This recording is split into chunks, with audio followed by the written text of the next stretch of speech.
Bom, esse aqui foi um estudo que a Siemens encomendou, e com base nos projetos que a gente fez pela Produtari também, esses resultados se mostraram verdadeiros, né? É que 80% dos custos de um produto novo são definidos ainda na fase de projeto. Ou seja, quando o pessoal da orçamentação não chegou nem na engenharia ainda, está apenas pensando no projeto, negociando com o cliente, já estão sendo feitas certas premissas que determinam qual é que vai ser o custo total do projeto. Depois que passa a engenharia, e a engenharia industrial, a engenharia de produto e a engenharia industrial, 80% do custo já foi alocado. O que isso aí impacta?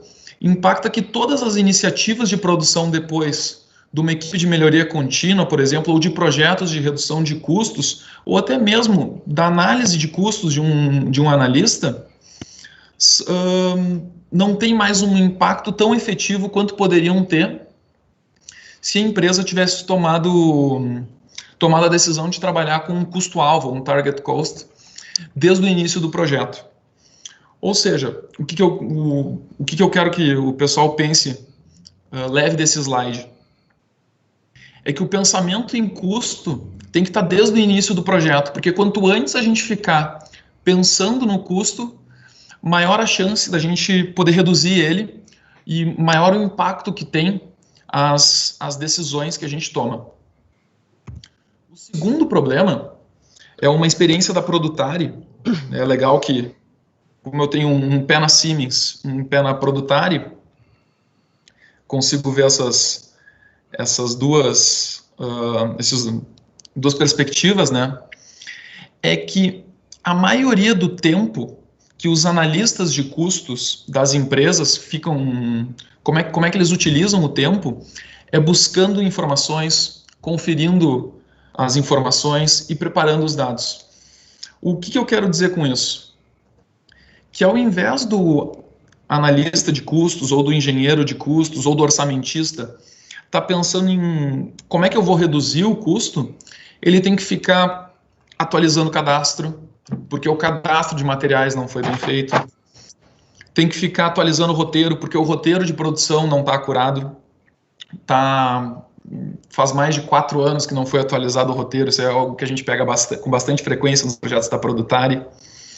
O orçamentista, ao invés de estar orçando, tem que ficar correndo atrás da engenharia para procurar os produtos, para saber quais são os produtos que vão ser utilizados, qual é o custo dos materiais, quais são os padrões da produção, ou seja, quanto é que de retrabalho tem na fábrica, quanto é que isso aí vai impactar no nosso produto novo e assim por diante. Ou seja, gastam muito mais tempo buscando e conferindo dados do que realmente agregando valor para a empresa. Porque o Schwank sempre me disse, né, que como engenheiro de custos, o nosso principal trabalho é ficar fazendo simulações e pensando em cenários que sejam o e se. Aí se eu mudar o material, e se eu mudar o processo de fabricação, e se eu aumentar o meu OEE, dando um exemplo assim, puxando a brasa para a Produtari, e se eu contratar um projeto de TPM da Produtari e aumentar a minha eficiência no gargalo em 10%, quando é que isso aí traz de ganho para a minha empresa? Ou seja, são essas análises que agregam valor para a empresa que os analistas não conseguem fazer, muitas vezes, porque o sistema de custeio da empresa não está bem azeitado. Com isso, aqui explicando agora como é que o Product Cost funciona. Ele funciona em 5 pilares, a gente pode colocar assim, que constroem o custo de uma maneira bottom-up. Ou seja, o que eu quero dizer? Ele puxa o custo da fábrica e leva para o produto. Ou seja, não são arredondamentos de cima para baixo. Primeiro a gente consegue buscar os dados do produto, ou seja, qual é que é a descrição, qual é que é o código, qual é que são as matérias-primas e assim por diante. Todas as informações, correlacionando agora com o Team Center da Siemens, todas as informações que podem vir de maneira automática de um PLM ou de um software CAD, como um SolidEdge ou um NX.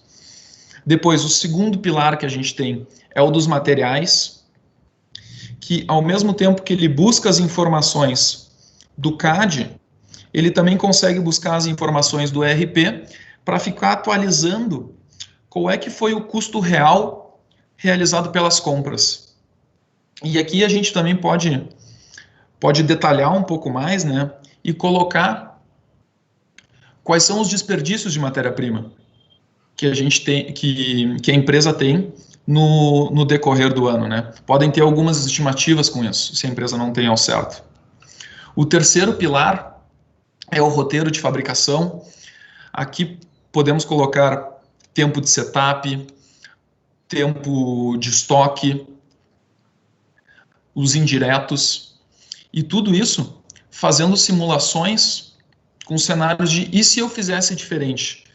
E daí que vai dar um impacto no resultado, né? Podendo fazer se eu furar na prensa, é mais barato ou é mais caro do que se eu terceirizar num corte a laser?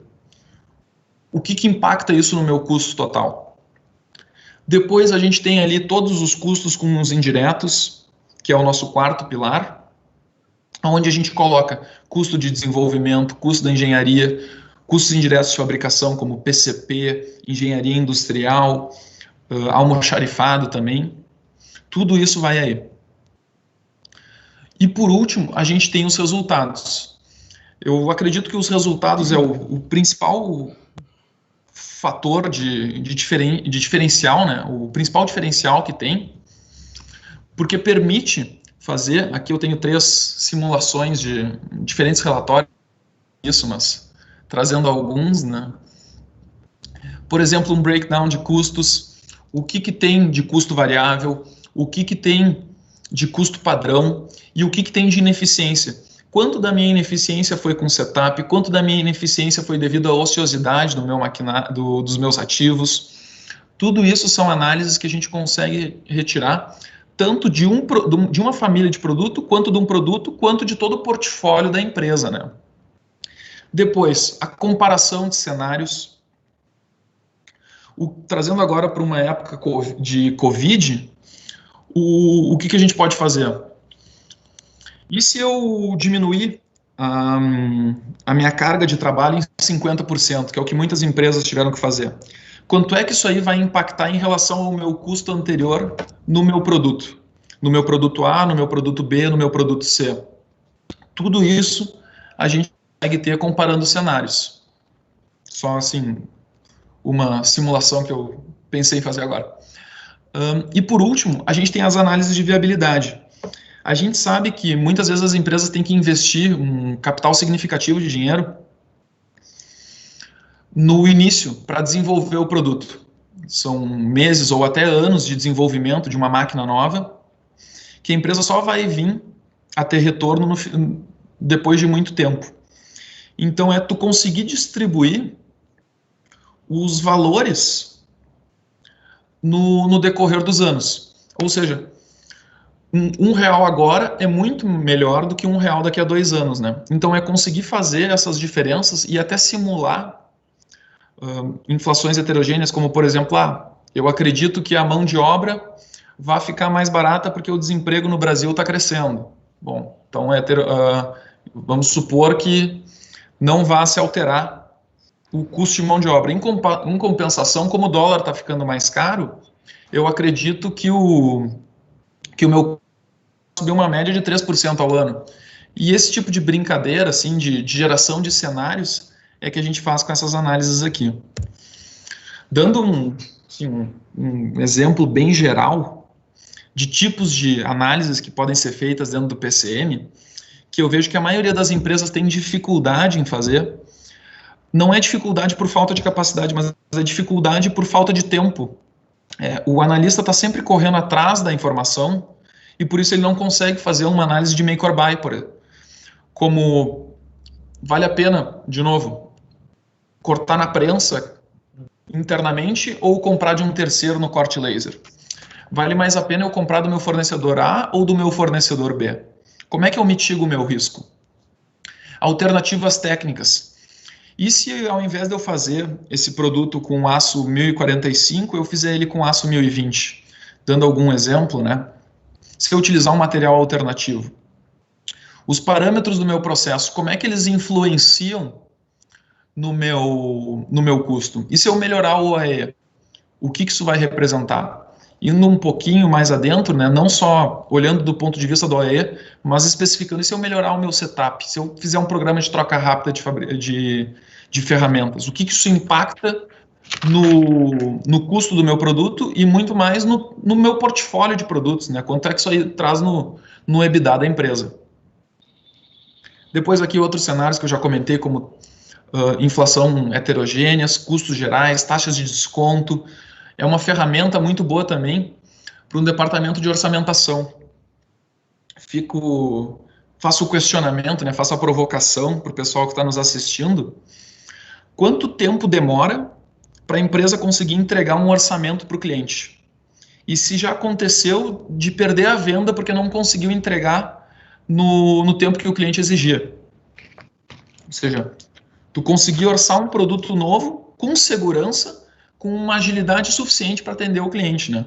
Que muitas vezes é isso que o cliente quer. Mas saindo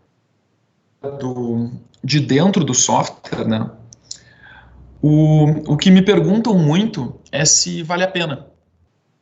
O que o software traz de retorno? Porque não adianta ter uma ferramenta perfeita se a ferramenta não se encaixa bem no sistema da empresa e se a ferramenta não faz o sistema como um todo crescer e dar payback para a empresa, né? Porque no final das contas, o que importa é o payback. Tem que ser um payback rápido e com segurança. Eu fiz aqui uma simulação, até o João me ajudou. Vamos supor uma empresa com um CPV 50 milhões. Supor, deve faturar ali uns 70 milhões, um CPV de 50, ou seja, sobra 20 ali depois do CPV, e ela tem 10 famílias de produto. Isso dá, se a gente fizer um custo médio por família de produto num ano, um gasto de 5 milhões para a fabricação de uma família de produto específica. Que não é, assim, muitos dos nossos clientes já têm, eu acredito que um CPV por família de produto nessa faixa.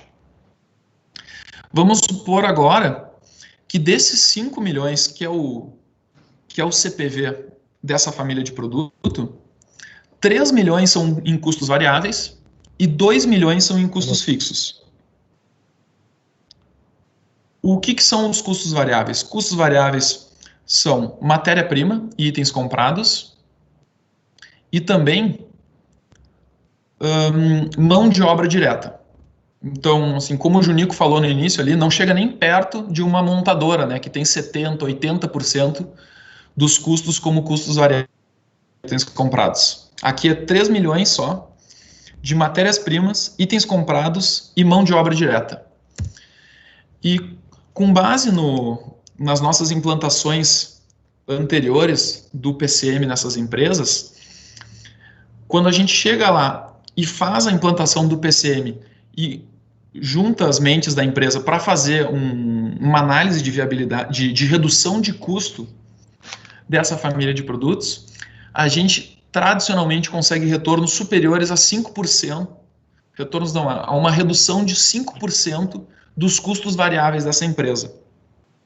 Então, recapitulando, uma empresa que tem 50 milhões de CPV, um CPV médio por família de produto de 5 milhões, sendo que 3 milhões desses são custos variáveis, se a gente reduzir o médio que o PCM reduz dos custos, com a capacidade de análise, né, a gente já tem um ganho estimado na primeira família de produto de 150 mil reais.